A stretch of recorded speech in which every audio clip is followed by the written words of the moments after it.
సేవకుల నోట నుంచండి అయ్యా, మంచి వర్తమానం మాకు అందించడానికి సహాయం చేయండి. వర్తమానంతో మేము ఫలింపు చేయడానికి సహాయం చేయండి. మా కుటుంబాలు కట్టుకునేలాగా సహాయం చేయండి. దేవానికి అయ్యా, రాని వారిని కూడా మీరు క్షమించుకొని అడుగుతున్నాం. అయ్యా, ఎవరైతే వచ్చారో వారంతా ధనులు అన్నారు తండ్రి, మీరు సహాయం చేసి దేవునికి స్తోత్రం. అయ్యా, వాక్యం ద్వారా మాతో మాట్లాడండి, వాక్యం ద్వారా బలపరచండి. ఇంకా ఏ వాక్యం అయితే ఆ వాక్యం ద్వారా మేము ఇంకా సరి చేసుకోవాలో ప్రభా, ఆ హృదయాన్ని మాకు దయచేయమని అడుగుతున్నాం తండ్రి. మీకే వందనాలు. మరి యొక్క చిన్న ప్రార్థన మీ బంగారు పాత్రతో చేత చేస్తున్నాం. రైడని యేసుక్రీస్తు నామములో వినయమని వేడుకుంటున్నాం తండ్రి. ఆమేన్. థాంక్స్ అమ్మా. హల్లెలూయా. హల్లెలూయా. ఈరోజు ఉపవాస ప్రార్థన ధ్యానంగా హెబ్రీయులకు రాసిన పత్రిక 11వ అధ్యాయం 4వ వచనం చదువుతా చూడండి. హెబ్రీయులకు రాసిన పత్రిక 11:4. మొట్టమొదటిగా 1, 2, 3 చదువుకుందాం. విశ్వాసమున్నది నిరీక్షింపబడి యొక్క నిజ స్వరూపమును అదృష్టమైనవి ఉన్నది రుజువై ఉన్నది. దాన్ని బట్టియే పెద్దలు సాక్ష్యం పొందిరి. ప్రపంచం దేవుని వాక్యం వల్ల నిర్మాణమైనను అందరూ బట్టి దృష్టమైనను కనబడని పదార్థం నుంచి నిర్మించబడలేదని విశ్వాసం చేత గ్రహించుకొనిచున్నాం. విశ్వాసం బట్టి హేబేలు కయ్యను కంటే శ్రేష్టమైన పని దేవునికి అర్పించను.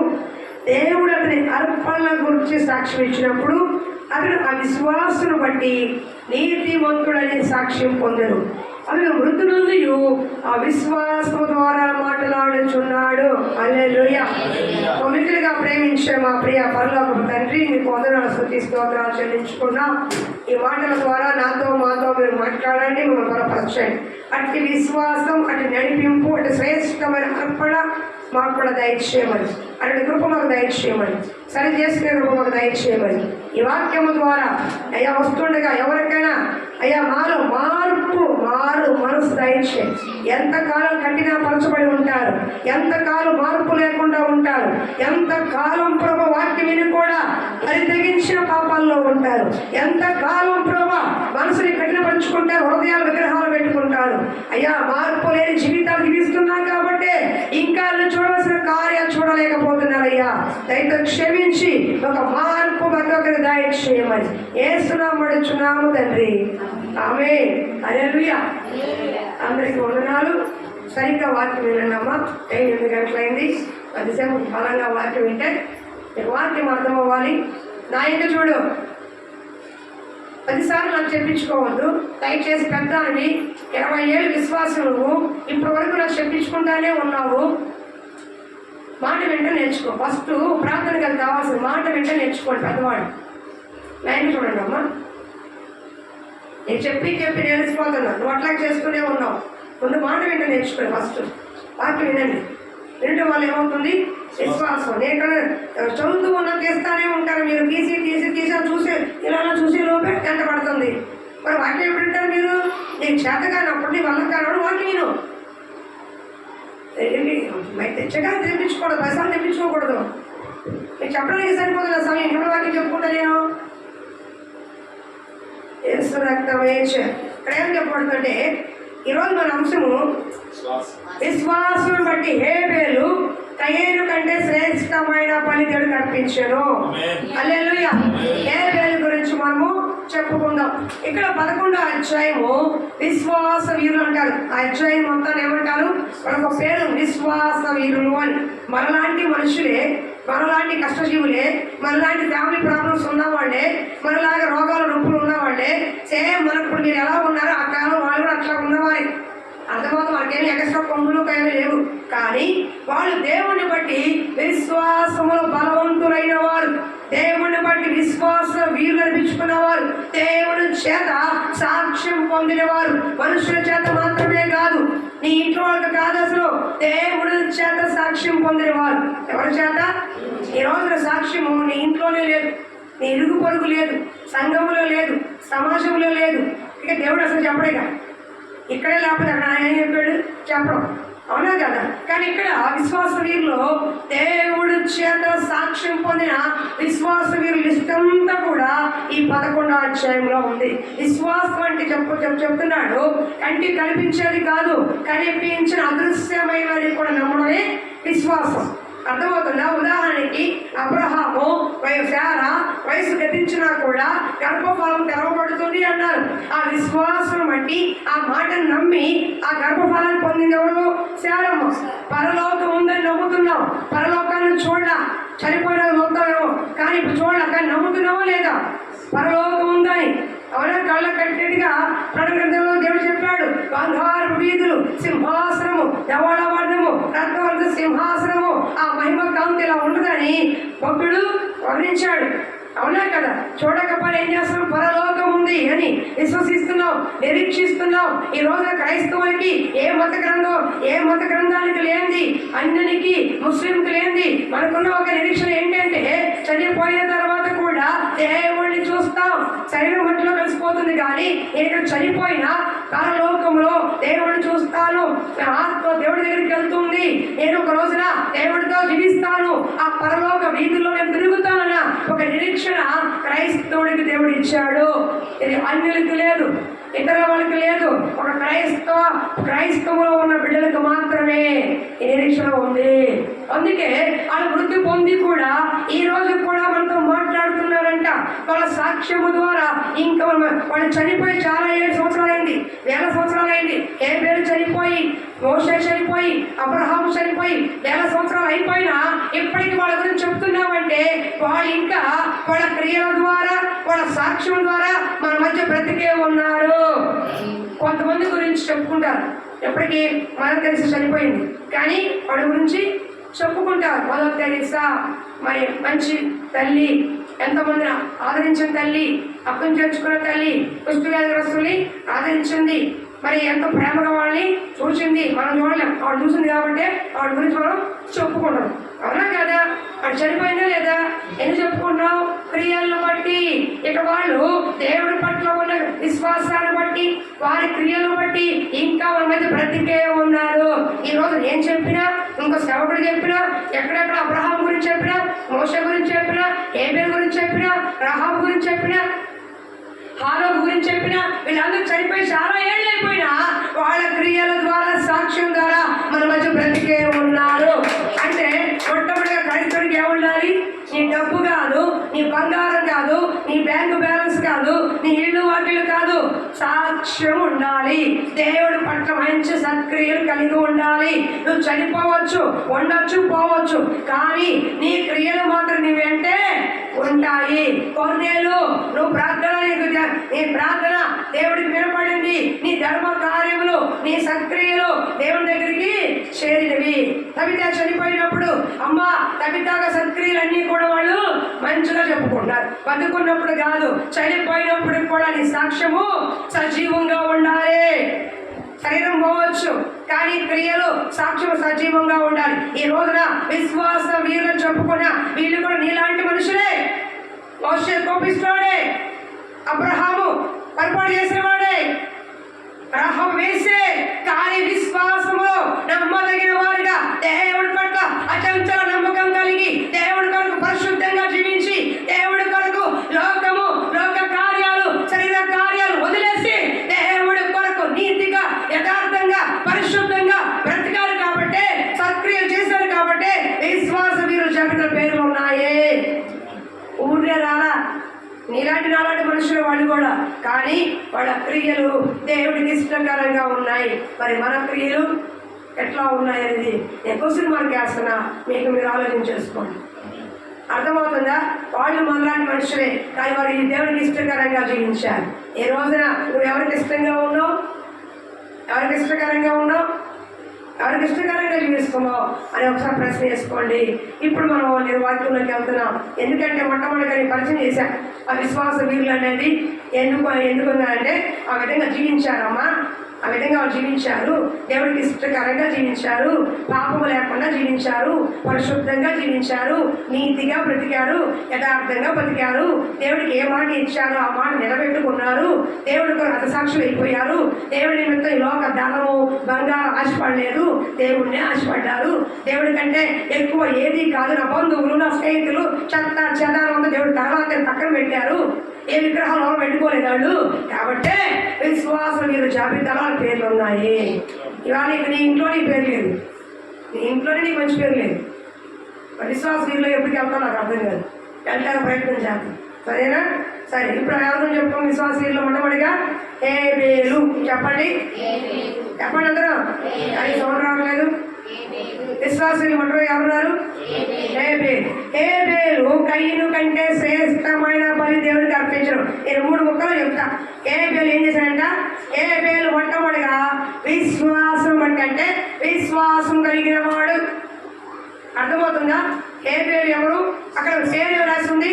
హేబేలు గురించి దేవుడి చేత సాక్ష్యం పొందినవాడు. తను మరణించినా కూడా అతని సాక్ష్యం బ్రతికే ఉంది. అంత బ్రతికగా అంతగా ఎలా జీవించాడు? ఎలా దేవుడు అతని నీతిములు సాక్ష్యం చెప్పాడు? అతను ఏం చూశాడు దేవుడు? ఇతను చనిపోయి కూడా విశ్వాస వీరుల జాబితాలో ఉన్నాడు కదా, మంచి విశ్వాసుడు చెప్తున్నాడు కదా. అంత విశ్వాస వీరుల జాబితాలో అతని పేరు ఉండడానికి అతను ఏం చేశాడు? ఇప్పుడు ఆఫీస్లో పని చేస్తారు కొంతమంది, ఒక 30 మంది 40 మంది పని చేస్తారు. ఈ 30-40 మంది అందరూ ఒక ఆఫీస్లో పని చేసే వాళ్ళే కేటగిరీలో ఉంటామని పని చేస్తారు. కానీ అందరూ ప్రమోషన్ వస్తాయా? రావు. ప్రమోషన్ రావడం ఏం చేయాలి? దాని తగ్గ క్వాలిఫికేషన్ ఉండాలి, క్వాలిటీ ఉండాలి, దాని తగ్గ పద్ధతులు ఉండాలి, క్రమాలు ఉండాలి, సమయం ఉండాలి, వాళ్ళ నమ్మకత్వం ఉండాలి, వాళ్ళ నీతి నిజాయితీ ఉండాలి. ఆ బేసిక్స్ ఏవో కొన్ని ఉంటాయి వాళ్ళకి. అవన్నీ ఉంటేనే వీడు ప్రమోషన్కి అర్హుడు. లంచాలు ఇచ్చి పక్కబడేసే అసలు ఒక ప్రమోషన్ యథార్థంగా రావాలంటే ఏముండాలి? దగ్గర గవర్నమెంట్ సంబంధించిన బేసిక్స్ కొన్ని ఉంటాయి. అవన్నీ ఉంటే ఆ 30 మందిలో కూడా వెరీ గుడ్, ఈ వ్యక్తికి ప్రమోషన్ ఇవ్వచ్చు, ఈ వ్యక్తికి శాలరీ పెంచవచ్చు, ఈ వ్యక్తిని కొంచెం అధికమైన పోస్టులో వేయొచ్చు అని అధికారులు ఏం చేస్తారు? ఆ వ్యక్తి పేర్లు లిస్టులో పెడతారు. ఈ వ్యక్తి ప్రమోషన్కి అర్హుడు అని. మరి మిగతా 29 మంది అర్హులు కాదు కాబట్టి ఆ వ్యక్తిని ఎన్నుకున్నాడు. అర్థమవుతుందా? ప్లీజ్ అందరూ విశ్వాసులని మీరు అందరూ తగిన అర్హత ఉందా అంటే విశ్వాసులు అంతే. అర్హత ఉందా అంటే ఇల్లే. ఎందుకని? దేవుడికి కూడా కొన్ని క్వాలిటీస్ ఉన్నాయి. దేవుడికి విరుద్ధంగా ఏమీ చేయలేడు. అంటే దేవుడికి కొన్ని క్వాలిటీస్ ఉన్నాయి. ఒక విశ్వాసి ఇలా ఉండాలి, సేవకుడు అంటే ఇట్లా ఉండాలి. సేవకుడు విశ్వాసం ఎవరైనా ఉంటే ఆయన దగ్గర ఎక్కువ తక్కువ చెప్తున్నా అంతే తప్ప విశ్వాసంలో ఇలా ఉండాలి, నీతిలో ఇలా ఉండాలి, పరిశుద్ధంగా ఇలా జీవించాలి, దేవుడికి ఇష్టమైన కార్యాలు ఇలా ఉంటాయి, సత్క్రియలు ఇలా ఉంటాయి, సాక్ష్యం అంటే ఇలా ఉండాలి, పరిశుద్ధత అంటే ఇలా ఉండాలి అని కొన్ని క్వాలిటీస్ ఉంటాయి. ఏమంటాయి? కొన్ని క్వాలిటీస్. దాన్ని బట్టే దేవుడు కొలిచి బడా నమ్మకమైన దాసురాలు అంటాడు. కానీ ఎవరు పడితే వాళ్ళు కూర్చుని అందరిని పట్టుకొని బడా నమ్మకమైన దానివా అని అంటాం. అది అర్థమైందా? ఈ విశ్వాస పరిణామాలు బట్టి, మనం చేసే క్రియలను బట్టి, మన సాక్ష్యాన్ని బట్టి, మనం నడిచే బ్రతుకును బట్టి, మన పద్ధతిని బట్టి, మన తీరును బట్టి, మన మాటను బట్టి, ప్రతి ఆలోచన బట్టి అన్నిటి బేసిక్ చేసుకుని అప్పుడు దేవుడు ఒక సాక్ష్యం ఇస్తాడు మనకి. అల్లాటప్పగా నీకు నాకు ఎవడో మనం డబ్బా పెట్టుకుంటే కాదు, మనం స్వనీతిగా పెట్టుకుంటే కాదు, దేవుడు సాక్ష్యం. సేవకులే చెప్పాలంటే చాలా ఆలోచిస్తారు. ఇంకా దేవుడు చెప్పాలంటే ఎన్నుంటే క్వాలిటీస్. పైకి డబ్బా పట్టుకోవడం కాదు, మనం ఐఎస్ఐ మార్క్ వేసుకోవడం కాదు. దేవుడు వెయ్యాలి, సేవకులు వెయ్యాలి, విశ్వాసులు వెయ్యాలి, నీ ఇంట్లో వాళ్ళు వెయ్యాలి. ఇంకా చెప్పండి, సాతాను కూడా వెయ్యాలి. ఎవరేసారు స్టాంపు? సాతాను వేసి. అర్థమవుతుందా? ఇవన్నీ కూడా ఉంటేనే ఇన్ని ఉన్నాయో మన దగ్గర. ఒకసారి మీ మనసులో ఆలోచించండి. ఊళ్ళో చేసుకుని లేకపోవచ్చు అని ప్రయత్నించండి. ఏం చేయాలి? ప్రయత్నించండి. లేకపోతే తెచ్చుకోండి, ప్రయత్నించండి, అభ్యాసం చేయండి. అభ్యాసం అంటే ఏంటి తెలుసా? సాధకం అంటే ఏంటి? ఉదాహరణకి రన్నింగ్ రేస్ ఈ అమ్మాయి రన్నింగ్ రేస్ పరిగెత్తాలి. రన్నింగ్ రేసు నెక్స్ట్ మంత్ 10వ తారీఖున స్కూల్లో రన్నింగ్ రేస్ పెట్టారు. రన్నింగ్ రేసు 100 మీటర్లు పరిగెత్తాలి. పరిగెత్తాల్సిన పిల్ల రేపు రన్నింగ్ రేస్ కదా, ఇప్పుడు పరిగెత్తాలంటే పరిగెత్తుదా? పరిగెత్తదు. ఇప్పుడు నుంచి 1 మంత్ నుంచి, ఉదాహరణకి 1 మంత్ నుంచి అమ్మాయికి ఏమైనా సాధకం ఉండాలి, అభ్యాసం ఉండాలి, కొంచెం పరిగెత్తాలి, కొంచెం అలుపు రాకూడదు, ఆయాసం రాకూడదు.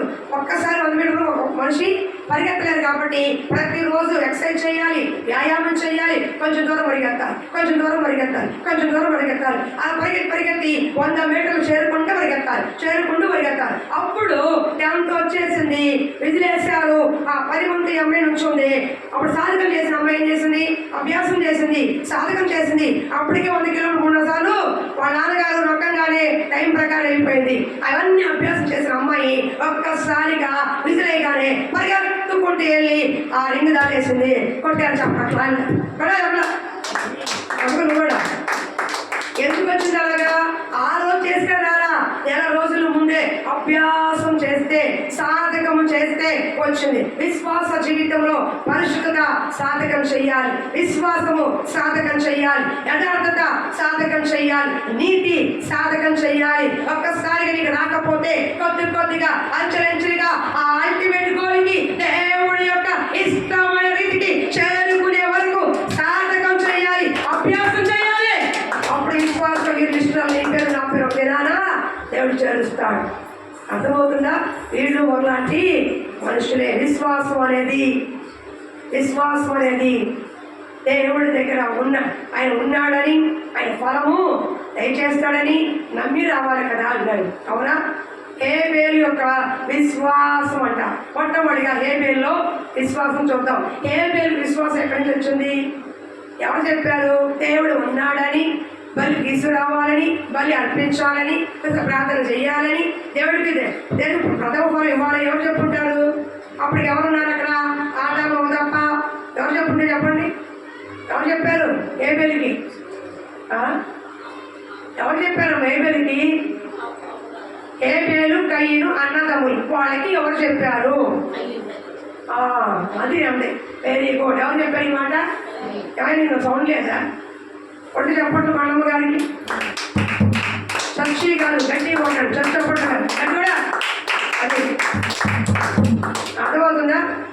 అన్నదమ్ములు ఎవరు చెప్పారు? ఆదాము అవ్వ. ఎంత బయటికి గెంటేసినప్పుడు కూడా ఒకప్పుడు వాళ్ళ విశ్వాసం నడిచిన వాళ్ళు, గెంటేసిన విశ్వాసం ఉన్నవారే. అందుకాబట్టే యెహోవా దయ వల్ల నేను ఒక కుమారుణ్ణి సంపాదించుకున్నానని విశ్వాసం చెప్పగలిగింది అమ్మమ్మ.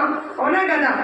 ఈ దేవుడికి ఇవ్వాలని, దేవుడు ప్రార్థన చేయాలని విశ్వాసం కలిగి ఉండాలని సృష్టి యావత్తు చూపిస్తుంది. దేవుడు అంటే ఏంటో, దేవుడి పట్ల విశ్వాసం అంటే ఏంటో సృష్టి యావత్తు కూడా హేబేలు కయ్యనికి వాళ్ళకి చూపిస్తుంది. సృష్టిని బట్టి విశ్వాసం చూపిస్తున్నారు. వాళ్ళ అమ్మను నేర్పించారు. విశ్వాసం అంటే ఎలా ఉండాలో వాళ్ళ అమ్మను నేర్పించారు. నీ పిల్లలకి నీ భక్తి నీ దగ్గర నుంచే రావాలి. ఫస్ట్ ఎక్కడి నుంచి రావాలి? చర్చిలో నుంచి కాదు, నీ ఇంట్లో నుంచి పిల్లల భక్తి రావాలి. వెళ్ళినా పిల్లడు ఇల్లే రాలా, సరిపోతే పోయి మనకి తెలియదు కానీ అది చెప్పిన వేస్ట్. అర్థమవుతుందా? ఇంట్లో నుంచే రావాలి. ఎక్కడి నుంచి రావాలి? సినిమాలు తీసుకెళ్తారు, పెళ్ళిళ్ళు తీసుకెళ్తాం, పేరెంట్ తీసుకెళ్తా, ఆదివారం మందిరం మానేసి ఊరికి తీసుకెళ్తా కాదు, ఉన్నప్పుడు తీసుకెళ్ళండి. మందిరం మానేసి తీసుకెళ్ళమాకండి. భక్తి ఎక్కడి నుంచి రావాలి? ఇక్కడి నుంచే రావాలి, మీ ఇంట్లో నుంచే రావాలి. అమ్మా నాన్న స్థితిగా ఉంటే, పద్ధతిగా ఉంటే, క్రమశిక్షణగా ఉంటే, యథార్థంగా విశ్వాసంలో మీరు బలంగా ఉంటే మీ పిల్లలు కూడా బలంగా ఉంటారు. మీరు బలహీనంగా ఉండి ఏమోలే, ఏంటోలే, ఏం చేస్తాంలే అంటే వాళ్ళు కూడా అట్టే తగ్గబడతారు. అర్థమవుతుందా? కాబట్టి వాళ్ళ అమ్మా నాన్న వారి విశ్వాసం ఎక్కడికి వచ్చింది? హేబేలుకి వచ్చింది. వాళ్ళు అర్పణ అర్పించినప్పుడు ఎవరు చూసారు? చిన్నప్పటి నుంచి. ఇప్పుడు మీరు కానుకలు ఇస్తున్నారు అనుకోండి, మీకు పక్కన పిల్లలు ఏం చేస్తారు? చిన్నప్పుడు పిల్లలు ఏం చేస్తారు? మేము కూడా వేస్తాం. 10 రూపాయలు, 2 రూపాయలు, 5 రూపాయలు తీసుకుని వాళ్ళు కూడా సంచులో వేస్తారు. ఎక్కడి నుంచి వస్తున్నది? చూసి కలిపేసి వేడైన పనులు కలిపేసుకుంటాం, చూసి నేర్చుకుంటారు. అంటే విశ్వాసం ఎక్కడి నుంచి రావాలి? ఫస్ట్ ఇంట్లో నుంచి రావాలి. తర్వాత మందిరాన్ని తీసుకొచ్చినప్పుడు, నలుగురు చూసినప్పుడు, వాక్యం వింటూ ఉన్నప్పుడు అర్థం చేసుకుని వాళ్ళు కూడా విశ్వాసం ఎదుగుతారు. రేపు పాపకి అర్థం అవుతుందో లేదా? ఇప్పుడు మాట్లాడుతూ అన్నీ అంతా కాకపోతే మనం మాట్లాడుతూ ఉంది. వాక్యం ఎలాగేమవుతుంది? విశ్వాసము కలిగి ఉంటారు. అవునా కదా? కాబట్టి విశ్వాసంలో ఉండాలి, విశ్వాసం కలిగి ఉండాలి. బాబు కనుక పక్కది నాకు కనిపించాను, పక్కది కూర్చున్నాను, ఇద్దరు కనబడం అది పక్కది. అర్థమవుతుంది. విశ్వాసంలో పిల్లలు కూడా పెంచాలి. హేబేలు విశ్వాసం బట్టి దేవుడికి బలి అర్పించాడంట. అంటే విశ్వాసం తిమోతి గ్రంథంలో ఉంది. నేను చెప్పుకుంటే వెళ్ళిపోతుంది కాబట్టి పౌలు అంటున్నాడు, తిమోతి నీ విశ్వాసము నీ అవ్వ అయిన లోయ, నీ తల్లి అయిన యునేకోలో నుండి వచ్చింది, నీకు ఆ విధంగా వచ్చిందయ్యా. వాళ్ళ విశ్వాసం నీలో చూశాను నేను. వాళ్ళు నీకు నేర్పించే విశ్వాసం, దేవుడి పట్ల ప్రార్థన, దేవుడి పట్ల నమ్మకం, దేవుడి పట్ల విధేయత, దేవుడి పట్ల చేయాల్సిన పనులు అవన్నీ కూడా అవ్వ అయిన లోయ తల్లి అయిన యునైకలో నుంచి వచ్చాయి. అదే పెంపకంలో ఉన్న తిమోతి, అదే నడిపింపులో ఉన్న తిమోతి, అదే క్రమశిక్షలో ఉన్న తిమోతికి ఆ నడిపింపు వచ్చింది కాబట్టి అపోస్తుడైన పౌలు గారి దగ్గర కఠినమైన సేవ అయిన ఒక గొప్ప సేవగా పరిచారకుడిగా నిలబడ్డాడు తిమోతే. ఈ రోజు ఎవరున్నారు వాళ్ళ పిల్లలు ఎలా ఉన్నారు? నువ్వు పని చేయవు, నీ పిల్లలు పని చేయకు. ఎవరో మందిరానికి కుర్చీ వేసినా అని చెప్పే తల్లిదండ్రులు లేరు. ఉన్నారా అలాంటి ఏమన్నా? ఉన్నావా? మందిరానికి వెళ్ళు, ఇంటికి వెళ్ళు, కుర్చీ వేయమ్మా, నేర్పించవచ్చుగా నీ పిల్లలకి. ఇంట్లో పని ఎలా చేసుకోలేవు కానీ మందిరం నేర్పించవచ్చుగా. నువ్వు ఎట్లా చేయలేవు, నీ పిల్లలు పంపించవచ్చుగా, ఇంట్లో పంపించవచ్చుగా. మన మాట ఇంకా ఇంత పిల్లలు మన మాట అండి, మన పెంపకం అలా వేసింది. సరే పక్కన పెట్టు. ఏం చేయాలా? ఆ విశ్వాసం ఎక్కడ చేసింది? అమ్మ నాన్న చేసింది. అలాగే హేబేలు విశ్వాసం అంటే ఏం చేశాడ? బలి అర్పించాడంట. కయ్యను కూడా బలి తీసుకొచ్చాడు. హేబేలు గొర్రెల కాపరి, కయ్యను వ్యవసాయం చేసుకునేవాడు. చూడండి ఒకసారి కింద. విశ్వాసం బట్టి హేబేలు కయ్యను కంటే శ్రేష్టమైన బలి దేవుడికి అర్పించను. దేవుడు అతని అర్పణ గురించి అర్పించను. హల్లెలూయా. అర్పించను. ఎవరు? శ్రేష్టమైన అర్పణ అంటే ప్రథమ ఫలము. చూడండి, శ్రేష్టమైన అర్పణ ఏం తీసుకొచ్చాడు? ఆది కాండము త్వరగా తీయండి అమ్మాయికి అరగంట టైం ఉంది నాకు. త్వరగా ఆది కాండం 4వ అధ్యాయము 3వ వచనం. కయ్యను పొలం పంటలో కొంత యెహోవాకు అర్పణగా తెచ్చెను. హేబేలు కూడా తన మందలో తొలిచూలు పుట్టిన వాటిలో కొరుకున వాటిని కొని తెచ్చును. యెహోవా హేబేలు అతని అర్పణ తెచ్చును. యెహోవా అతని అర్పణ లక్ష్య పెట్టెను. కయ్యను అతని అర్పణను ఆయన లక్ష్య పెట్టలేదు. వినండి అమ్మా, బాగా వినండి. చూడండి, హేబేలు కయ్యను కంటే హేబేలు మొట్టమొదటిగా హేబేలులో ఏముంది? విశ్వాసం ఉంది. వినండి, ఏముంది చెప్పండి? విశ్వాసం ఉంది. దేవుడిని బట్టి విశ్వసించాడు. సృష్టి యావత్తును చూసి, తన తండ్రి చేసిన భక్తిని చూసి, దేవుడు చేసిన కార్యాన్ని చూసి విశ్వసించాడు. దేవుడు ఉన్నాడని, ఆయన నమ్మదగిన వాడని, సత్య దేవుడు అని ఆ దినాన్ని ఆయన విశ్వసించాడు. ఈ రోజు నువ్వు కూడా ఏదో వచ్చిపోవడం కాదు. దేవుడి దగ్గరకు వచ్చిన అప్పులు తీర్చండి, అబ్బాయి పెళ్లి చేయండి, మాకు ఒంట్లో దయచేయండి చెప్పుకోవడానికి కాదు. ఆయన ఉన్నవాడు, అనువాడని, నిజ దేవుడని, సత్య దేవుడని, అదోనా మాట్లాడే దేవుడని, జీవము కలిగిన దేవుడని, యుగ యుగములు సజీవుడని, సర్వ సృష్టికర్తని, సర్వాంతర్యామని నువ్వు తెలుసుకుని ఉండాలి. నీ దేవుడు ఎవరో నీకు తెలిసి ఉండాలి. అప్పుల కోసం దేవుడు కాదు, రోగాల కోసం దేవుడు కాదు. ఎప్పుడో ఒకసారి అంటే పర్వాలా, 10 ఏళ్ళైనా అదే బతుకు, 20 ఏళ్ళైనా అదే భక్తి. ఎప్పటికొచ్చి అడిగేదంటే మా అబ్బాయి పెళ్లి చేయండి, మా అమ్మాయి పెళ్లి చేయండి, మా మామరాలు పెళ్లి చేయండి, మా అబ్బాయి.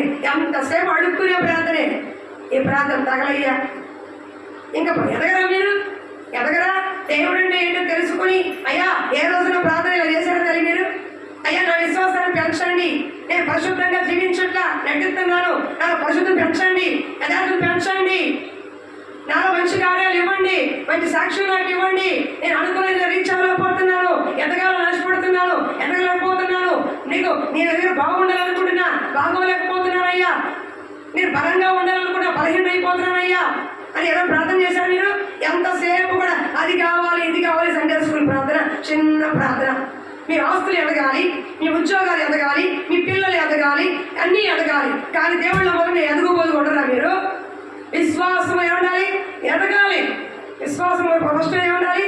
ఈ రోజు కంటే రేపు, రేపు కంటే ఎల్లుండి. విశ్వాసం ఎదుగుతున్నప్పుడు ఏ శ్రమ వచ్చినా, ఏ కష్టం వచ్చినా, ఏ బాధ వచ్చినా విశ్వసించువాడు కలవరపడు.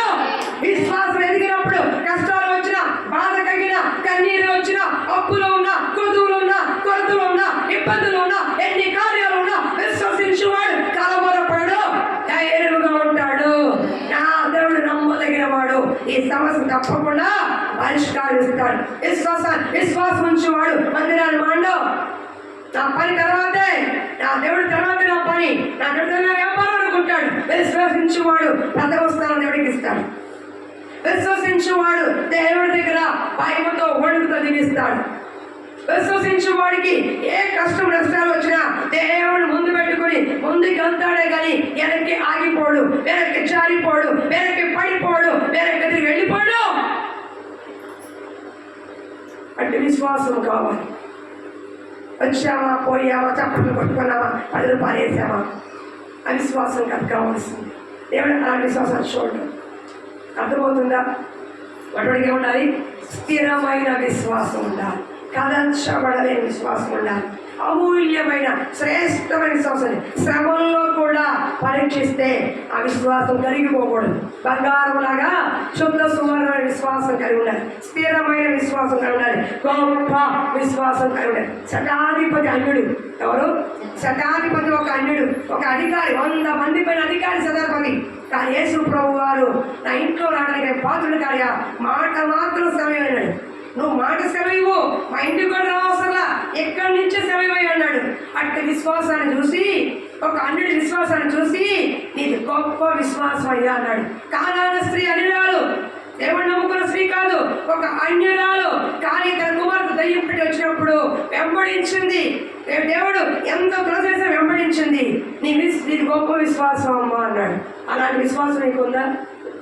పేరుకి విశ్వాసం అంటే కొంచెం రాగం వస్తే విశ్వాసం పక్కెళ్ళిపోతుంది, కొంచెం ఇంట్లో బాధ వస్తే పక్కెళ్ళిపోతుంది, కొంచెం నీ ఇంట్లో అస్తమతం వస్తే పక్కెళ్ళిపోతుంది.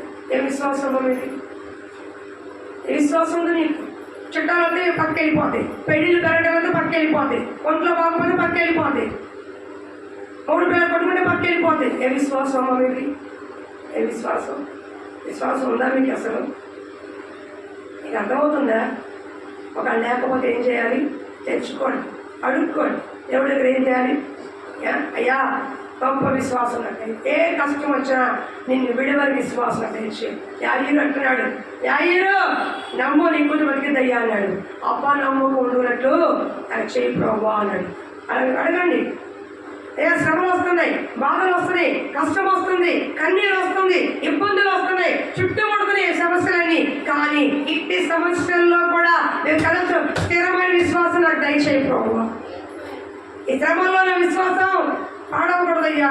నీ దేవుడు నీకు ఏం చేశాడైనా అడుగుతారు నలుగురు, నేను ఇంకొక నిలబడాలయ్యా అని ఆ విశ్వాసం నాకు దయచేయి. బలహీనంగా ఉన్నా, బాధల్లో ఉన్నా, మంచం మీద పడుకునే స్థితి వచ్చినా నీ విశ్వాసం కదల్చబడకూడదు. అదండి విశ్వాసం. అలాంటి విశ్వాసం ఉన్న చేశారు కాబట్టే విశ్వాస వీరుల్లో రాయబడ్డారు. అల్పమైన దానికి, స్వల్పమైన దానికి, కొట్టుకునేదానికి, కిట్టుకునేదానికి, లోపల చెత్త పెట్టుకొని అదే విశ్వాసం కాదు. స్థిరమైన విశ్వాసం తెచ్చుకోండి. కష్టం వస్తుంది, శ్రమ వస్తుంది, బాధ వస్తుంది, సుఖంగా ఉండదు నేను చెప్పలా. నా సిలువ ఎక్కువని వెంబడించు అన్నాడు. సిలువ అంటే ఏంటి? శ్రమ. సిలువ అంటే ఏంటి? బాధ, దుఃఖం. లోకంలో శ్రమలు ఉంటాయి. నేను లోకాన్ని జయించాను కాబట్టి నీకు కూడా జయిస్తాను. కానీ ఏం చేయాలి? ఆ శ్రమలన్నింటిలో కూడా విశ్వాసకర్తయు దాన్ని కొనసాగించు వాడైనా యేసు వైపు చూస్తూ ముందుకెళ్ళు, దేవుడు చూసుకుంటాడు. అర్థమవుతుందా? యోర్దాను నదిలో కాలు పెట్టాడంటే యోర్దాను ఏకర్ రాశిగా చేసిన దేవుడు. నువ్వు విశ్వాసంతో ముందుకు అడిగాయి, వెనక్కి వెళ్ళిపోవద్దు, అవిశ్వాసకే ఉండద్దు.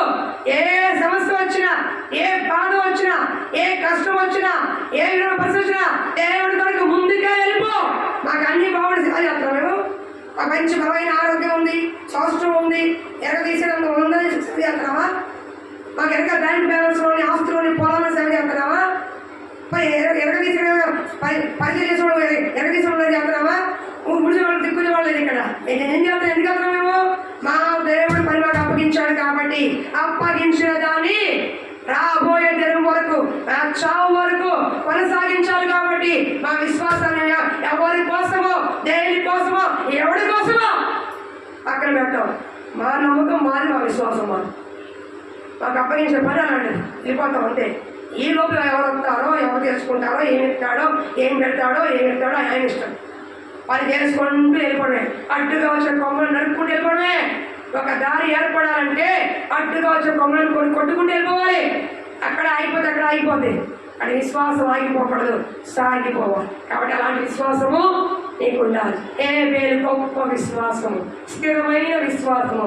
దేవుడు సృష్టిని చూసి, దేవుడిని బట్టి దేవుడిని తెలుసుకుని, వాడి అమ్మానాల ద్వారా మాటలు బట్టి దేవుడు తెలుసుకుని గొప్ప విశ్వాసం కలిగిన ఏ పేరు.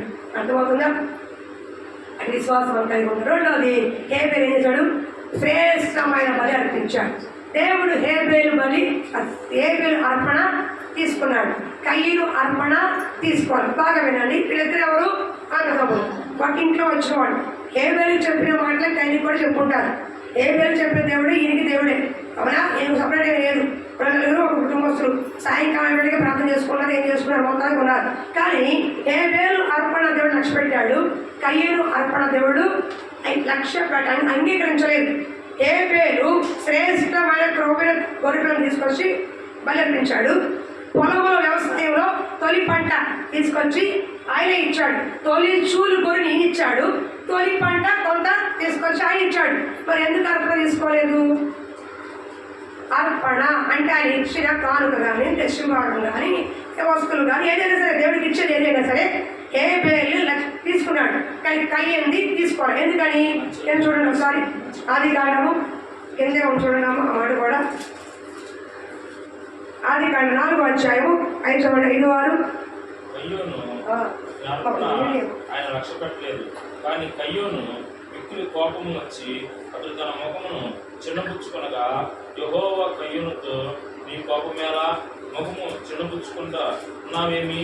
నీవు ప్రతిష్ట చేసిన ఎడల సత్క్రియ చేసిన ఎడల తలనెత్తుకొనగా, సత్క్రియ చేయని ఎడల వాకిట పాపం పొంచి ఉండు. నీ ఎడల దానికి వాంస కలుగు, నీవు దాన్ని ఏరుకోవాలి. వేడిగా ఉంది. దాని స్తోత్రం ఏదైనప్పుడు కూడా. కాబట్టి కయ్యను మిక్కిలి కోపం వచ్చి అది ముఖము చిన్నపుచ్చుకొనగా, యెహోవా కయ్యనుతో, నీ కోపమేలా? ముఖము చిన్నపుచ్చుకున్నావేమి? నువ్వు సత్క్రియ చేసిన తల ఎత్తుకొనవా? హల్లెలూయా. బాగా వినండి. ఇక్కడ 2 విశ్వాసులైన మీకు కూడా అర్థమవుతుందా? విశ్వాసులైన మనతో దేవుడు మాట్లాడుతున్నారు. బాగా వినండి. అక్కడ ఇద్దరు అన్నదమ్ములే, ఇక్కడ మీరు కూడా అక్క చెల్లెలు అన్నదమ్ములే. విశ్వాసం అందరిలో పోతే ఎవరు? అన్నదమ్ములు, అక్క చెల్లెలు. ఒకళ్ళ అర్పణ దేవుడు తీసుకున్నాడు, ఒక అర్పణ తీసుకోవాలా. ఎందుకంటే హేబేలు తొలిచూల్లో శ్రేష్టమైంది, క్రొవ్వినది, దేవుడికి శ్రేష్టమైంది అర్పించాడు. కానీ ఈయన కొంత తీసుకొచ్చాడు, ఏదో ఒకటి తీసుకొచ్చాడు. రెండోది, హేబేలు క్రియలు దేవుడికి ఇష్టకరంగా ఉన్నాయి. మంచి ప్రార్థనాపరుడు, విశ్వాసం కలిగిన వాడు, సాక్ష్యం పొందినవాడు, మర్యాద పొందినవాడు, దేవుడికి ఇష్టకరంగా జీవించిన వాడు హేబేలు. కానీ ఇక్కడ కయ్యను సత్క్రియలు మంచి లేవు. దేవుడు ఏమంటున్నాడు? హేబేలు అర్పణ తీసుకోగానే, కయ్యను అర్పణ తీసుకోకపోతే వెంటనే కయ్యనికి ఏమొచ్చింది? కోపం వచ్చింది. ఏమొచ్చిందమ్మా? కోపం వచ్చింది, అవునా? కోపం మొహం చిన్న పుచ్చుకున్నాడు. ఈరోజు విశ్వాసంలో కూడా అంతే. కొంతమంది పని చేయరు, కానీ చేసేవాళ్ళు ఎవరు వస్తే ఏమవుతుంది? మొహం కోపం వచ్చి లోపల ఉడుక్కుంటారు, చిన్న పుచ్చుకుంటారు. మేము లేమా అని. నీవు సక్రియ సరిగ్గా లేనప్పుడు, నీకు సాక్ష్యం సరిగ్గా లేనప్పుడు, నీకు మంచి చిత్తం లేనప్పుడు దేవుడు నేను పక్కన పెట్టుకున్న విషయం నీకు అర్థం కావట్లేదా? అర్థం కావాలి. ఇద్దరు అన్నదమ్ములే, ఇద్దరు సంఘానికి వచ్చేవాళ్లే, ఇద్దరు విశ్వాసులే, ఇద్దరు కానుకేసేవాళ్లే. కానీ హేబేలు అర్పణ తీసుకున్నాడు, కయ్యను అర్పణ తీసుకోలేదు. దేవుడికి కావాల్సింది నువ్వు వేసే భాగం కాదు, నువ్వు వేసే దశమభాగం డబ్బులు కాదు, నువ్వు వేసే వెండి బంగారం కాదు. ఎట్టి హృదయంతో నువ్వు దేవుడికి అర్పిస్తున్నావు, ఏ హృదయంతో నువ్వు కానికేస్తున్నావు, ఏ హృదయంతో నువ్వు కవరిస్తున్నావు, ఏ హృదయంతో నువ్వు అన్నం పెడుతున్నావు, ఏ హృదయంతో నువ్వు సేవకులు గౌరవిస్తున్నావు అన్నదే, దాన్ని బట్టే నీకు ఆశీర్వాదం ఉంటది. అంతేగాని నువ్వు 10 రూపాయలు వేసింది, నువ్వు 100 రూపాయలు వేసావు, 1000 రూపాయలు వేసి కాదు. ఇచ్చే అర్పణ హృదయాంతరంగంలోంచి ఇవ్వాలి, కృతజ్ఞత నిండిన మనసుతో ఇవ్వాలి. ఇది దేవుడు ఇచ్చినది. ఈ గొర్రెలు కాసుకునేవాడిని దేవుడు ఆశీర్వదించాడు.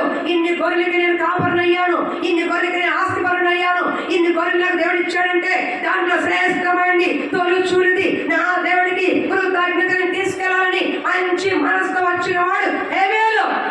కానీ పొలం వ్యవసాయం చేసుకుంటూ కూడా, పంట తింటూ కూడా, పంట తీసుకుంటూ కూడా ఏదో ఇవ్వాలి కాబట్టి, అమ్మానని చెప్పారు కాబట్టి, ఏదో కానుక వేయాలి కాబట్టి, వెళ్ళిపోతే అనుకుంటారు కాబట్టి, ఏదో ఇవ్వాలి కాబట్టి అన్న మనసుతో ఇచ్చే కానుక ఆశీర్వాదం కాదు. అది చిన్నదైనా, పెద్దదైనా, శ్రేష్టమైన, ఉన్నదైనా సరే దేవుడు చూసేది నీ కానుక ఇచ్చే రూపాయల్లో కాదు, నీ హృదయాన్ని బట్టి. విరిగి కలిగిన మనసు దేవుడికి ఇష్టమైన పని. అర్థమవుతుందా? మొట్టమొదటిగా నీ హృదయాన్ని దేవుడికి ఇవ్వకుండా కృతజ్ఞత నిన్ను మనసా. నేను ఒక మాట చెప్తాను, ఎక్కడ సమానం చెప్పండి. మీ కుటుంబం క్షేమంగా ఉన్నది కానీ ఎవరు చెప్పండి చెప్పండి అమ్మా. ఏ వయసు రాదా నీకు? అందరూ చెప్పండి ఒకేసారి. మీ కుటుంబం మీరు క్షేమంగా ఆరోగ్యకరంగా ఆయుష్కాలంగా బతికి పట్టగట్టారు. ఎవరు కారణం? మీ పిల్లలు చక్కగా చదువుకుంటున్నారు. ఎవరు కారణం? అంటే దేవుని గొప్పగా మీరు కష్టపడుతున్నారు కాదంటే కష్టపడుతున్నారు, ఉద్యోగాలు వ్యాపారం చేస్తున్నారు, ఇంటిని పోషిస్తారు. కానీ ఈ ఆయుష్కాలం దేవుడు ఇవ్వకపోతే, ఈ ఆరోగ్యం దేవుడు ఇవ్వకపోతే, భాగ్యం సంపాదించుకునే సామర్థ్యం ఆట తోలుకుంటున్నావు, ఉద్యోగం చేసుకుని వ్యాపారం చేసుకుని డబ్బు సంపాదించుకున్నావే, ఆ భాగ్యం దేవుడు ఇవ్వకపోతే ఏమైపోతావు నువ్వు? ఎక్కడి నుంచి వస్తుంది నీకు? అవునా? మరి దాన్ని బట్టి నీకేముండాలి? కృతజ్ఞత నిండిన మనసు ఉండాలి. నేను 10,000 ఇస్తున్నానా, 20,000 ఇస్తున్నానా, 10 రూపాయలు ఇస్తున్నా పక్కన పడేసాయి. నీకేముండాలి? పక్కనగా కృతజ్ఞత నిండి మనసు. కాలు వేసేటప్పుడే ఇది నా దేవుడికి ఇచ్చే శ్రేష్టమైన అర్పణ. ఈ వారమంతా కూడా నన్ను నా కుటుంబాన్ని కాపాడావే, నన్ను నా కుటుంబాన్ని పోషించావే, అందుకు అయ్యా నీకు కృతజ్ఞతలు అయ్యా ఇచ్చే అర్పణ, అంగీకరించే అర్పణ. అలా కాకుండా వచ్చాం ఏదో వేయాలి కాబట్టి వేసాం, ఏదో నలుగురు సొంతనాలు కాబట్టి జేబులో నుంచో పరసులో నుంచో వాళ్ళ తీసి ఇలా వేస్తున్నాం. ఇలాంటి దేవుడు అంగీకరించాడు. ఈ చేతికి ఇచ్చింది ఈ చేతికి కూడా తెలియకూడదు దేవుడు. కొంతమంది వెళ్తారు డబ్బులు అప్పో ఇక్కడి నుంచి ఇలా తీసిస్తారు. ఎందులో ఏం చేయాలి? కనపడాలి. ఎదురు ఏం చేయాలి? కనపడాలి. ఇదేమన్నా గుళ్ళో పేర్లు అదే అనిపిస్తే ఇలా పెళ్లికి కుమార్తె, ఆ పెళ్లి కుమార్తె యశస్సునికి 1016 ఆ పెళ్లి కుమారుడికి 1016 ఆ వాళ్ళ పెద్దమ్మ వారు విస్తరించారు. మరి యశస్సునికి న్యాయం ఇచ్చారు, పట్టు వస్త్రాలు ఇచ్చారు. అంతేనా? ఇది కాదమ్మా, ఇది దేవుడికి నీకు సంబంధించి ఇంకా చెప్పాలంటే కన్నీటితో కృతజ్ఞత. నేను ఎప్పటికీ కానుకేసేటప్పుడు కొద్దిగా కృతజ్ఞత నాకు ఇచ్చా కృతజ్ఞత చెప్పేస్తా. ఎందుకు తెలుసా? ఆ 100 అనుకోండి, ఆ 100 రూపాయలే దేవుడు నాకు ఇవ్వకపోతే నేను ఎలా ఇవ్వగలను? ఆ 50 రూపాయలే దేవుడు నాకు ఇవ్వకపోతే నేను ఎలా వేయగలను? ఆ 500 నాకు దేవుడు ఇవ్వకపోతే ఎలా వేయగలను? నాకు ఇచ్చింది ఎవరది?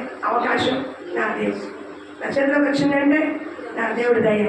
కాబట్టి కృతజ్ఞతలయ్యా అని చెప్పి వేసే అర్పణ. అంతేగాని వెయ్యాలి కాబట్టి ఎవరు అనుకుంటే ఆ అర్పణ మీరు ఎంత వేసినా, ఎన్ని వందలు వేసినా అది మీకు మీ కుటుంబానికి ఆశీర్వాదం కాదు. దేవుడు లక్ష్య పెట్టడు. అర్థమవుతుంది. ఇద్దరు తీసుకొచ్చారు, ఇచ్చారా లేదా? ఆయన ఇచ్చాడు, తొలి పంటలు ఇచ్చాడు కొంత. కానీ సత్క్రియలు బాగాలేదు. ఏంటి సత్క్రియలు బాగా వెంటనే మొహం చెరవచ్చుకుందే. ఇక్కడ చెప్తున్నారు, మీకు చేత అయితే పని చేయండి, చేత కాకపోతే మౌనంగా కూర్చోండి. ఇప్పుడు ఎవరు చేసుకుంటారు, వచ్చి చేసుకుంటారు. మీరు మొహం చెరవించుకోవద్దు. అవునా? నీకు దేవుడు అవకాశం ఇచ్చాడు, నీ చేత కాదు, అది ఎవరు తప్పది? ఇప్పుడు నాకు దేవుడు పని ఇచ్చాడు, నాకు చేత కాదు, నా వల్ల కాదు, నేను కాదు ఇంకోటి వస్తారు. అంతేగాని దేవుడి పని ఆగదుగా, దేవుడి పని ఆపుకోడుగా. నీకోసం నా కోసం కూడా ఆపడం. కాబట్టి నీకు అవకాశం ఉన్నప్పుడు నా నమ్మకంగా యథార్థంగా చెయ్యాలి. లేకపోతే ఎవరో వచ్చి అప్పుడు ఎవరో దేవుడు పని చేయించుకుంటాడు. దేవుడి పని ఎప్పుడు ఎవరు ఆగలది. అహంభవం పోయారు కానీ పని అక్కడ ఆపోసలు పోయారు, పని ఆగల. కేసరి గారు కోసరేశ్వర గారు పోయారు, పని ఆగల. గొప్ప గొప్ప సేవకులు పోయారు, పరంజ్యోతి గారు, బిఎం శ్యామలు గారు, గొప్ప గొప్ప మహాభవం పోయారు, పని అక్కడ ఆగల. నేను పోతాను, పని అక్కడ ఆగదు, నువ్వు పోయినా పైన. కానీ దేవుడు ఎన్నిక ఏర్పాటు చేసిన మనిషి ద్వారా అది జరుగుతుంది. దానికి ఏముండాలా? సత్క్రియలు నీలో ఉండాలి. నీ ఏర్పడ దేవుడు అనిపించాలంటే, నీకు పని చేయాలంటే నీ హృదయం మంచిదై ఉండాలి, నీ మనసు మంచిదై ఉండాలి, యథార్థంగా ఉండాలి. దేవుని యథార్థంగా ఉండాలి, సమర్థించుకునే యథార్థంగా ఉండాలి. రెండోది కయ్యను అర్పణ దేవుడు తీసుకోవాలి. సత్క్రియలు కపటం కలిగిన వాడు, అబద్ధికుడు, కోపిస్తువాడు. కోపం తప్పు కాదు కానీ పాపంగా మారకూడదు. ఆ కోపం వేసాడు, ఏమేమి చెప్పేశాడు, ఏమని అర్పణ తీసుకున్నాడు దేవుడు. నా అర్పణ తీసుకోవడానికి చెప్పి మీద పడి రాయితో కొట్టి చంపేశాడు. కన్న సొంత అన్ననే చంపేత అసూయపరుడు. ఇక్కడ అసూయ ఉంది, ఈర్ష్య ఉంది, ద్వేషం ఉంది, కోపం ఉంది. కయ్యనికి అర్పణ తీసుకుంటాడా? నీ దగ్గర పాపం ఉంది, అర్పణ నుంచి అర్పణ దేవుడు అంగీకారం అంటావా? ఒక నువ్వు అర్పణ వేసేటప్పుడు సమాధానం లేకపోతే సమాధానం పడి వచ్చి అర్పణ ఏం ఒకేసారి దేవుడు చెప్పాడు. ఒక 10 రూపాయలు వేయడానికే సమాధానం కావాలంటే దశమ భాగాలు అర్పణలు మీ కుటుంబానికి ఇంకా దరిద్రంగా ఉంటున్నాం అనుకుంటున్నారే, ఆ దరిద్రత ఇంకా పోకుండా ఉంటాయి. కానీ తెలుసా, మీ అర్పణలో శ్రేష్టమైంది లేదు, ఉన్నతమైంది లేదు, కృతజ్ఞత లేదు, విరిగి నలిగిన హృదయం లేదు, యథార్థత లేదు. కాబట్టి కష్టపడుతున్నామే కానీ చిల్లు పడ్డ సంచులో ఉన్నట్టయిపోయింది. అర్థమవుతుందా? దేవుడికి ఇచ్చేటప్పుడు నువ్వు ఇస్తుంది ఫస్ట్ ఆకాశం ఆయన ఉన్నాడు, భూమి కింద నువ్వు ఉన్నావు. ఎలాంటి మనసుతో ఇస్తున్నావు? ఎవరు చూడ్డా మీ మాట మొహాలు కనపడతాయి, అవన్నీ కవర్లేస్తాను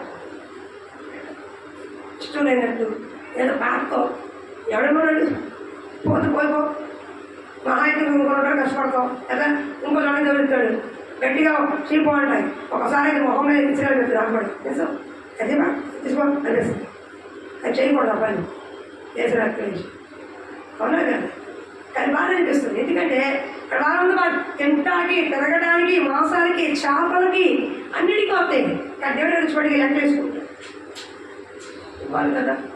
ఏమనుకుంటాను, ఏమని అడుగుతాను, ఏంటంటే దిక్కుమాల మనసు, ఏంటి దిక్కుమాల మనసు? కానీ అట్లాగే అప్పు చేసి జబ్బులు వేసుకుని వెళ్ళిపోతారు, తింటాకి జబ్బులు వేసుకొని వచ్చేస్తే దేవుడి దగ్గర ఎందుకు అడుగుతున్నారు మీరు? అసలు దేవుడే లేకపోతే నువ్వు ఏమైపోతావు? దేవుడే బ్రతికి ఇవ్వకపోతే, దేవుడే కుటుంబాలు ఇవ్వకపోతే, దేవుడే నీకు ఆయుష్కాలు ఇవ్వకపోతే, దేవుడే నడిపిపోతే ఏమైపోతావు? అప్పులు పాలవు దేవుడు చెప్పాడు నీకు. అప్పు దేవుడిని అడిగి అప్పు చేశావు నువ్వు, దేవుడిని అడిగి అప్పు చేసావా నువ్వు? చెప్పండి మీరు చేశారా? మరి నీ సొంతంగా చేసేసి నిష్ఠాచారంగా చేస్తాం దేవుడు అని అడిగితే దేవుడు ఏం చేయలేదు, ఏమీ చేయడు. మరి చేయడానికైనా లోపడుతున్నారా, విజయం చూపిస్తున్నారా, భయపడుతున్నారా, భక్తి ఉందా, విశ్వాసం ఉందా, మంచి నమ్మకం అర్పణ ఉన్నాయా, దశమ భాగాలు ఉన్నాయా? ఓ దాంట్లో ఎక్కడతారు, ఓ దాంట్లో తీసేస్తారు. నాలుగు దాంట్లో ఒకటి ఇస్తారు, కూడా ఎక్కడతారు. అది నమ్మకత్వమా? ఎవరు చూస్తున్నావు ఇవన్నీ? ఎవరు చూడ్డా? అది కళ్ళు లేవా? కళ్ళు లేవా నీకు? ఎవరిని మోసం చేస్తున్నావు? మనుషుడా, దేవుడు ఎక్కిరించబడ్డాడు. ఏ విత్తుతావు అదే కోస్తావు, ఏ విత్తుతావు అదే కోస్తావు. మాకు వచ్చే నష్టం సేవకులైనా మీ వల్ల పోషించబడకపోయినా మాకు నష్టం లేదు. మా దేవుడు పిలిచిన నమ్మదగిన వాడు పోషించగల సమర్థుడు. ధైర్యంగా చెప్తున్న మాట, ఛాలెంజ్ చేసి చెప్తామాట. ఏ దిక్కునైనా ఎవరి దిక్కునైనా పోషించగలదు. తమాషా కూడా సేవకులైనా మీరు ఎప్పటి పోషిస్తారనుకుని మీరు అన్నారు, పోషించే కెపాసిటీ మీకు లేదు. మీ కుటుంబాన్ని పోషించుకోండి నమ్మకంగా.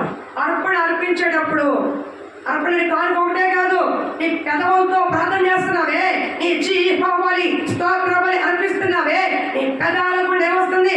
అడ్డమైన బూతులు వస్తున్నాయి, అడ్డమైన కార్యాలు వస్తున్నాయి, అడ్డమైన చెత్త ఆలోచనలు వస్తున్నాయి. ఎలాంటి అర్పణ అంగీకరిస్తారు దేవుడు? భయం ఉందా నీకు? స్తోత్రం స్తోత్రం స్తోత్రం ఉన్నాయి పక్కన నీ డాష్ అంటున్నావే. ఆ చెత్త నోటితో యాసిడ్ పోసి కడగా దిక్కుబాలు నోటు తగలయ్యా, బాత్రూమ్ కొడుతారు యాసిడ్, ఈ నోటు కడగా యాసిడ్ పోసి అడ్డమైన మాటలు చెబుతున్నారే. ఎలా నీ ఏర్పాటు తీసుకుంటాడు దేవుడు? ఎలా ప్రార్థన చెబుతున్నావు? నువ్వు ప్రార్థన చేయగానే ఎలా పడుతుంది ఆకాశం? ఏమన్నా ఎవరు చెప్తున్నారు? చెవుడు ఉప్పు పెడుతున్నావా? అచ్చోడు అజ్ఞాతం ఏమన్నా?